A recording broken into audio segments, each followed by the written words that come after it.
Kami habis mendampingi Pak Abraham Samad, diperiksa penyidik di Unit 2, Subkamnek di Treskrimum Polda Metro Jaya.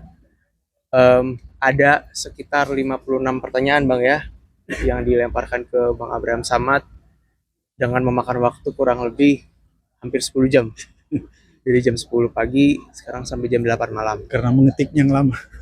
Ya, pada intinya ada beberapa pertanyaan yang disampaikan kaitan dengan kasus ijazah palsu itu, dan juga sebetulnya berkaitan dengan banyak hal yang berkaitan dengan podcast ya Bang, berkaitan dengan podcast.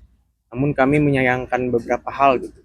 Pertama diantaranya adanya kebanyakan pertanyaan justru keluar dari kejadian ataupun waktu kejadian dan tempat kejadian yang sudah tertuliskan dalam surat panggilan. Dalam surat panggilan itu dituliskan bahwa kejadiannya terjadi tanggal 22 Januari. Sedangkan banyak pertanyaan yang dilontarkan oleh penyidik itu berada di luar dari tempus dan locus delicti yang sudah ditulis dalam surat pemanggilan.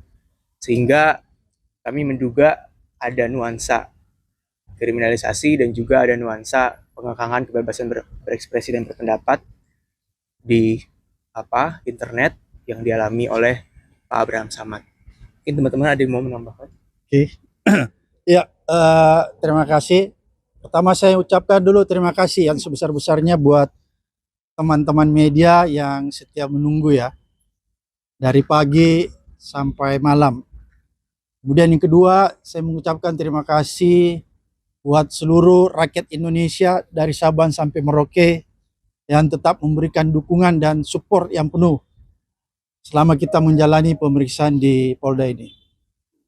Menarik tadi pemeriksaan yang berlangsung cukup lama waktunya sebenarnya, tapi kalau kita lihat sebenarnya lamanya itu karena secara teknis ya, pengetikan, kemudian tanda tangan, ada 24 rangkap dan lain-lain sebagainya, kemudian istirahat. Jadi itu yang memakan waktu yang cukup lama. Tapi yang ingin saya tekankan bahwa kalau kita lihat di surat panggilan itu kan locus tempus delictinya tanggal 22 Januari dan tahun 2025. Tapi ternyata dalam perkembangan di dalam pertanyaan-pertanyaan yang diajukan oleh penyidik itu rata-rata keluar dari dari substansi surat panggilan ya. Tapi pada intinya dari pertanyaan-pertanyaan itu lebih banyak menanyakan tentang isi podcast saya, isi wawancara saya terhadap Roy Suryo, Rismon, Dr. Tifa Kurnia dan Rizal Fadila. Jadi hampir sebagian besar pertanyaan diarahkan ke sana. Oleh karena itu sebenarnya kita agak sesalkan karena kalau dilihat dari surat panggilan, tempus locus delictinya itu tanggal 22 Januari, tapi itu tidak terlalu banyak dielaborasi. Karena kenapa saya katakan tidak terlalu banyak dielaborasi? Karena kalau berpatokan pada tanggal 22 Januari 2025, sebenarnya bisa dipastikan saya tidak bisa dimintai keterangan sebagai saksi karena saya tidak mengetahui peristiwa itu, tidak melihat dan tidak merasakan.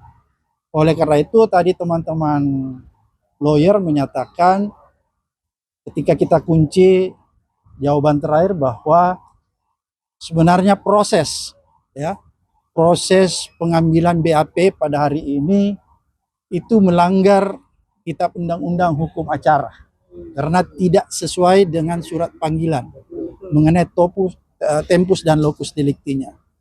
Selain tidak sesuai dengan KUHP, dia juga melanggar prinsip-prinsip hak asasi manusia. Tapi walaupun demikian, kita tetap menandatangani BAP tadi yang terdiri dari 24 rangkap. Kira-kira sampai di situ yang jelas intinya sebenarnya kalau kasus ini terus di blow up ya, dikapitalisasi oleh penyidik dan dipaksakan, maka ini adalah sebuah bentuk pembungkaman terhadap kebebasan berpendapat dan berekspresi. Ini bukan bicara tentang saya, tapi berbicara tentang nasib kalian para media dan para YouTuber.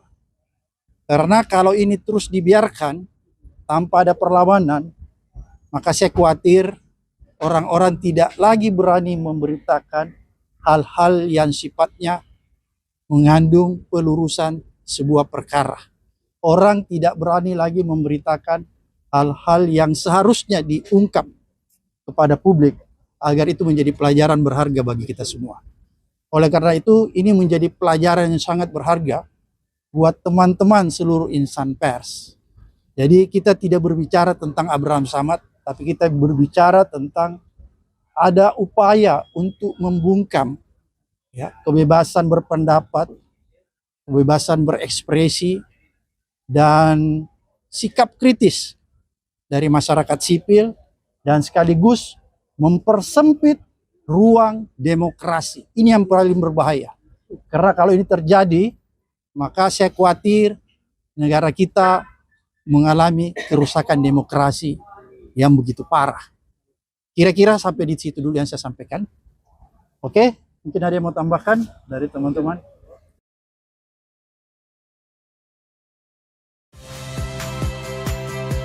Saya Friska Clarissa. Saksikan program-program Kompas TV melalui siaran digital, pay TV, dan media streaming lainnya.